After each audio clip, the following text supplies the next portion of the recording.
Kumilang na ng dagdag na pondo ang Department of Social Welfare and Development sa Department of Budget and Management na gagamitin daw sa pamamahagi ng ayuda para sa mga naapektuhan ng sunod-sunod na kalamidad. Si Sheena Torno magbabalita. Hindi pa rin daw tapos ang Department of Social Welfare and Development o DSWD sa pamamahagi ng tulong sa mga pamilyang naapektuhan ng sunod-sunod na kalamidad. May ilang lugar pa rin kasi sa Camarines Sur sa Region 5 ang hanggang ngayon ay lubog pa rin sa tubig baha dahil sa ulan na hatid ng nagdaang Bagyong Christine na pinalakas pa ng Bagyong Leon.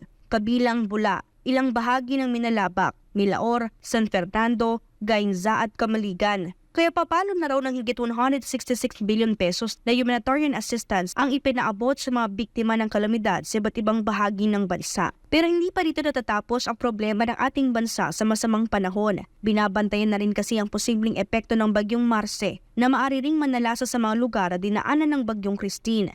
Yun nga lang at nasa mahigit 107 million pesos na lamang standby funds ng DSWD na tutugon sa pangangailangan sa mga naapektuhan ng kalamidad.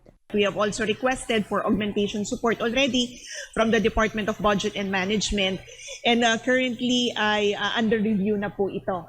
Paliwanag ni DSWD Spokesperson Assistant Secretary Irene Dumlao, umabot na kasi sa 50% ng kanilang Quick Response Fund ang naggasta sa pamamagitan ng mga family food pack. Kaya hinihiling nilang madagdagan ang kanilang QRF ng 875 million pesos na makatutulong daw para sa kanilang paghahanda para sa mga hinaharap pa na mga kalamidad.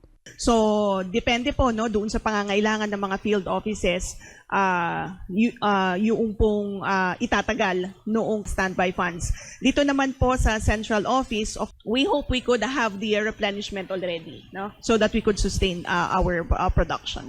Una na ring inamin ni Marcos Jr. na ubos na ang pondo para sa QRF ng gobyerno na itutulong sa mga kababayan dahil daw sa sunod-sunod na mga kalamidad. Pero sabi ng Department of Budget Management, mayroon pa raw 7 billion pesos na contingency funds sa ilalim ng Office of the President. Para sa Diyos at sa Pilipinas kong mahal, ito si Sheena Torno, SMRI News.